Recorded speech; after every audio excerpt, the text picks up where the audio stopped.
math syllabus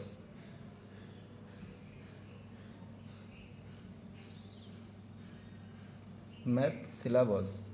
एक number है तुम नंबर सिस्टम, 2 नंबर है LCM and HCF, 3 number ratio proportion and partnership, 4 number percentage, 5 number profit and loss, तापर है discount,